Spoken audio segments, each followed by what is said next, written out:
ઉત્તર ગુજરાત યુનિવર્સિટીમાં નકલી ડિગ્રીના કૌભાંડનો પર્દાફાશ થયો છે, જ્યાં કેટલાક નાપાસ વિદ્યાર્થીઓએ અથવા અભ્યાસ ન કરનાર યુવાનોએ પાસ થયેલા વિદ્યાર્થીઓની માર્કશીટમાં નામ બદલી નકલી ડિગ્રી બનાવી તેલ શોધતી ખાનગી કંપનીઓમાં નોકરી મેળવી છે। આ ડિગ્રીઓ કેવી રીતે બને છે અને કેટલી સરળતાથી નકલી બનાવી શકાય છે તે ચોંકાવનારી હકીકત પણ બહાર આવી છે। અનુભવી સ્ટાફ અને ટેકનિકલ વ્યક્તિઓના જણાવ્યા મુજબ માર્કશીટની ઓરિજિનલ કોપી સ્કેન કરી ફોટોશોપમાં એડિટ કરીને કલર પ્રિન્ટ દ્વારા એવી માર્કશીટ તૈયાર થાય છે કે તેનું વેરિફિકેશન ફક્ત યુનિવર્સિટીમાં સિરિયલ નંબર ચકાસણી થવાથી જ થઈ શકે છે। આ નકલી ડિગ્રી ધરાવતા યુવકો ઓએનજીસીના કોન્ટ્રાક્ટ હેઠળ કાર્યરત ખાનગી કંપનીઓમાં નોકરી કરી રહ્યા છે। ઓએનજીસીના ખાણકામ પ્રોજેક્ટ માટે કોન્ટ્રાક્ટ ધરાવતી કેટલીક ખાનગી કંપનીઓ સ્ટાફની યોગ્ય એજ્યુકેશનલ વેરિફિકેશન કરતી નથી।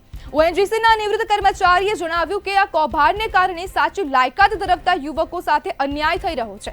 માત્ર નકલી ડિગ્રી જ નહીં, ઓએનજીસીના માઇનિંગ વોકેશનલ ટ્રેનિંગ સર્ટિફિકેટ પણ ડુપ્લિકેટ બનાવી પ્રમાણપત્ર મેળવવામાં આવી રહ્યા છે। કંપનીઓ ટ્રેનિંગનો ખર્ચ બચાવવા આ રસ્તો અપનાવે છે। જો યોગ્ય તપાસ કરવામાં ન આવે તો આવા નકલી ડોક્યુમેન્ટના આધારે મોટા પાયે કૌભાંડ વધી શકે છે। પ્રશાસને આ મામલે ત્વરિત તપાસ હાથ ધરવી જરૂરી બની ગઈ છે। ત્યારે હવે ઓએનજીસી પર પણ હવે સવાલો ઉભા થયા છે અને જે નકલી માર્કશીટ બનાવવામાં આવી રહી છે તેનું આ સમગ્ર કૌભાંડ બહાર આવ્યું છે। જો નાપાસ અને અભણ યુવાનોએ જે પાસ થયેલા વિદ્યાર્થીઓ છે તેમની માર્કશીટ લઈને પોતાનું નામ એડિટ કરીને આ નકલી માર્કશીટ બનાવી છે। જ્યારે પાટણ યુનિવર્સિટીના પાસ છાત્રોની માર્કશીટનો ઉપયોગ કરવામાં આવી રહ્યો છે। અસલીમાંથી નકલી માર્કશીટ બનાવી નોકરી લીધી છે ને ઓએનજીસીની જે કોન્ટ્રાક્ટ હેઠળની જે ખાનગી કંપનીઓ છે તેમાં આ જે વિદ્યાર્થીઓ છે તે નોકરી મેળવી રહ્યા છે।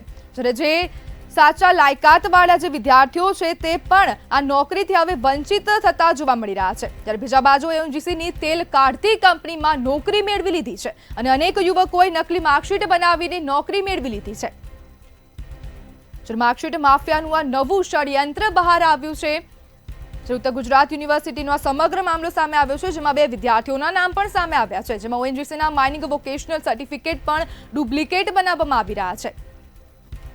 સાચી લાયકાત ધરાવતા યુવકો સાથે હવે અન્યાય થઈ રહ્યો છે અને જે નકલી માર્કશીટના આધારે જે અભણ અને નાપાસ વિદ્યાર્થીઓ છે તે મોટી મોટી ખાનગી કંપનીઓમાં આ જે નકલી માર્કશીટ છે તેના આધારે નોકરી મેળવી રહ્યા છે અને સાચી લાયકાત ધરાવતા વિદ્યાર્થીઓ નોકરીથી વંચિત થતા જોવા મળી રહ્યા છે। જો તપાસ થાય તો મોટું કૌભાંડ બહાર આવવાની આ શક્યતા છે।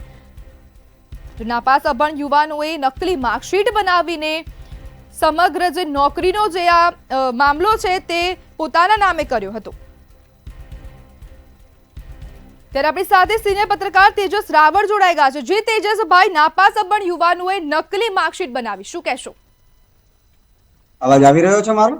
જી હા, વાત એ છે કે અત્યારે બેરોજગારીની સીમાઓ વધી ગઈ છે। સાચી ડિગ્રીઓ મેળવનાર વિદ્યાર્થીઓને નોકરીઓ નથી મળી રહી। ત્યારે ઉત્તર ગુજરાતમાં એવો કિસ્સો સામે આવી રહ્યા છે કે જ્યારે સાચા વિદ્યાર્થીઓ મહેનત કરીને જે ડિગ્રીઓ મેળવી છે, આ ડિગ્રીઓ કોઈ રીતે આ યુવાનો મેળવી એમાં માત્ર સ્કેનિંગ કરી અને એડિટિંગ સાથે પોતાના નામ ચડાવી અને પોતાના નામની ડિગ્રીઓ બનાવી અને ઓએનજીસીમાં ખાનગી નોકરીઓ મેળવી રહ્યા છે। આ સરકારી નોકરી નથી હોતી, ઠેકેદાર થ્રુ હોય છે, પણ છતાં પણ આ નકલી ડિગ્રીઓ બનાવી અને નોકરીઓ મેળવી રહ્યા છે। આવું એક સમગ્ર બાબત ચાલી રહી છે। તેમાં લગભગ 50 જેટલા વિદ્યાર્થીઓનું તો અમે સ્કેનિંગ કર્યું, એમાં જ ખ્યાલ આવે 50 વિદ્યાર્થીઓ આવી ડિગ્રીઓ બનાવી છે। તેજસભાઈ, લાયકાત ધરાવતા વિદ્યાર્થીઓ સાથે અન્યાય થઈ રહ્યો છે, શું કહેશો? વાત એ જ છે કે સાચી જે મહેનત કરીને જેને આ ડિગ્રીઓ મેળવી છે, આ લોકો અત્યારે બેરોજગાર છે, પણ એમને જે ડિગ્રીઓ મેળવી છે એના એ જ ડિગ્રી ઉપર આપને પોતાની ડિગ્રી નામ ચડાવીને નકલી ડિગ્રી બનાવી છે, એ લોકો અત્યારે નોકરી કરી રહ્યા છે। આજ કહી રહ્યું છે કે અત્યારે સાચી ડિગ્રી જે છે એ બેરોજગાર છે અને નકલી લોકો જે કૌભાંડીઓ છે એ પોતે આનો ઉપયોગ કરી અને નોકરીઓ લઈ રહ્યા છે। એ સ્પષ્ટ થઈ રહ્યું છે આના ઉપરથી। તેજસભાઈ, શું ઓએનજીસી આ કૌભાંડ પર કોઈ તપાસ બેસાડશે? હવે એ તો હવે ઓએનજીસી ને ખ્યાલ આવ્યો કે અધિકારી સાથે સંપર્ક કરતા આ બાબતે હજુ કંઈ જાણવા મળ્યું નથી, પણ હવે આ બાબતે અમને જો સ્પષ્ટતા કરવી જોઈએ અને ખાસ કરીને આ બાબતે તપાસ કરવી જોઈએ બધા ડિગ્રીઓની કે અમને જેટલા પણ લોકો નોકરી કરી રહ્યા છે ત્યાં બધાનું યુનિવર્સિટીમાં આવી અને ડોક્યુમેન્ટનું વેરિફિકેશન કરાવવું જોઈએ, જેથી આને સાચા યુવાનોને નોકરીએ લેવા જોઈએ।